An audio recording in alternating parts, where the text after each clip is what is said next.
Once upon a time, in ancient India, there was a powerful and wealthy king named Bimbisara. He had many enemies who were envious of his success and coveted his throne. Among his enemies was a wealthy merchant named Anathapindika, who was determined to destroy the king and take his place. Anathapindika was a ruthless and cunning man, and he employed all kinds of dirty tricks to achieve his goal. One day, Anathapindika gathered his advisors and asked them for their opinion on the best way to destroy the king. One advisor said, "Let's hire an assassin to kill him."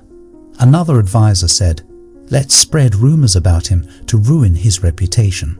Yet another advisor said, "Let's bribe his soldiers to betray him." But Anathapindika rejected all these suggestions, saying that they were too risky and could backfire on them. Finally, a wise old man who had been listening to the conversation spoke up. "There are 4 ways to destroy your enemy," he said. "The first is to kill him physically.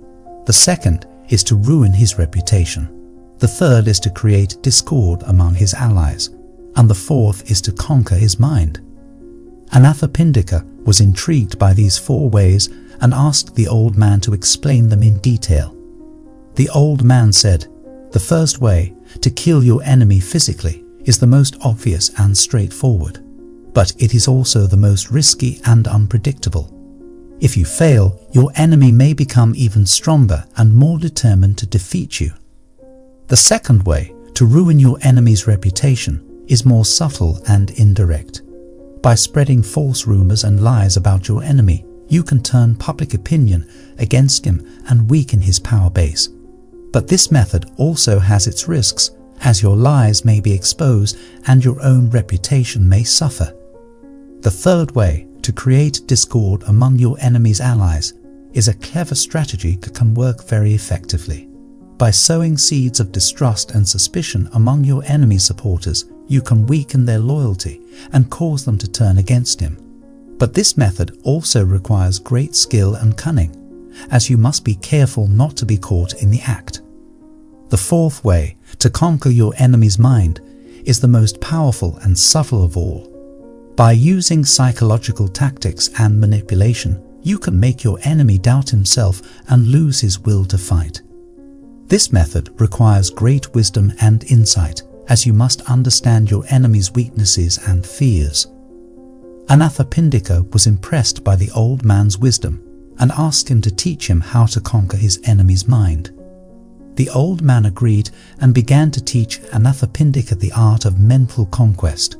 The first thing the old man taught Anathapindika was to understand his own mind. He said, "You cannot conquer your enemy's mind if you cannot control your own mind. Your mind is like a wild horse that must be tamed and trained. If you allow your mind to be ruled by anger, greed, or fear, you will never be able to conquer your enemy's mind."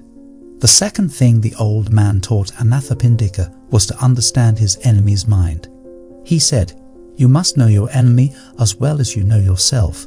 You must understand his strengths and weaknesses, his hopes and fears, his likes and dislikes.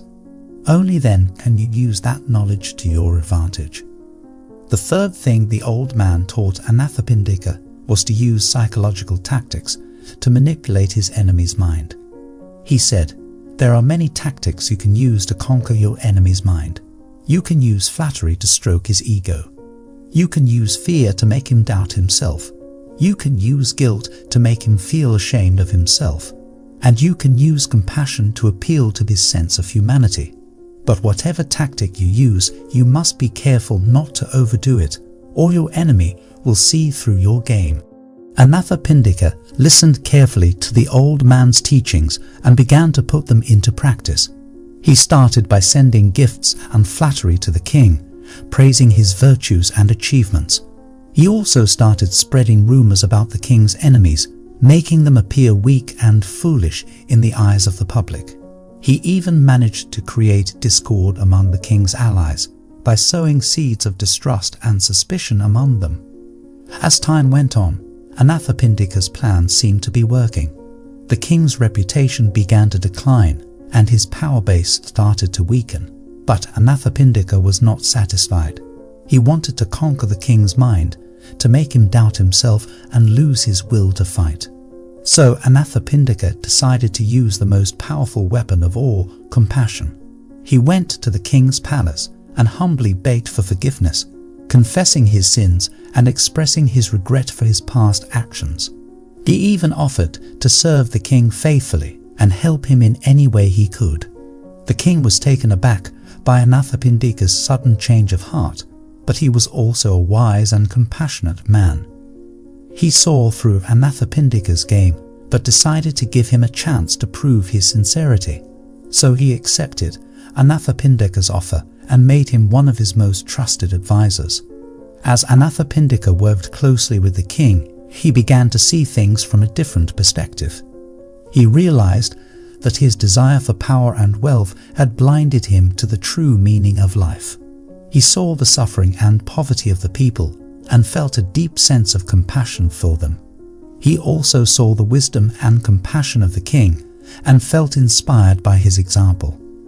One day, Anathapindika went to the king and asked him, "Your Majesty, I have a question. You have shown me great kindness and compassion, even though I was your enemy. How can you be so kind and compassionate to someone who tried to destroy you?" The king smiled and said, "Anathapindika, I am not kind and compassionate because I am weak or foolish. I am kind and compassionate because it is the right thing to do.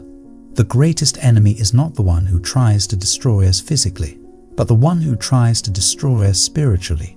When we respond to hate with love, to violence with peace, and to greed with generosity, we conquer not only our enemy's mind, but our own mind as well." Anathapindika was deeply moved by the king's words and realized that he had been a fool to think that power and wealth could bring him happiness. He decided to follow the king's example and dedicate his life to serving others and cultivating compassion and wisdom. And so, Anathapindika became one of the greatest benefactors in the land, using his wealth and influence to help the poor and needy. He also became a devoted follower of Gautam Buddha, who taught him the 4 ways to destroy one's enemy, not by physical violence, but by cultivating compassion, wisdom, and inner peace. In the end, Anathapindika realized that the true enemy is not outside of us, but within us. It is the enemy of ignorance, greed, and hatred that leads us astray and causes us to suffer. But when we conquer our own mind, when we cultivate compassion and wisdom, we can overcome any obstacle and achieve true happiness and fulfillment. The moral of the story is that true victory comes not from physical force or material wealth, but from cultivating inner peace, wisdom, and compassion. Gautam Buddha's teachings remind us that our greatest enemy is not outside of us, but within us in the form of ignorance, greed, and hatred. When we overcome these inner enemies, we can conquer any obstacle and achieve true happiness and fulfillment. The story of Anathapindika teaches us that even the most bitter enemy can become a friend when we approach them with kindness and compassion, and that forgiveness and reconciliation are more powerful than revenge and hatred. Ultimately, the story reminds us that our actions have consequences, and that we should strive to live a life of integrity and compassion, treating others with kindness and respect, and always seeking to do the right thing, even in the face of adversity.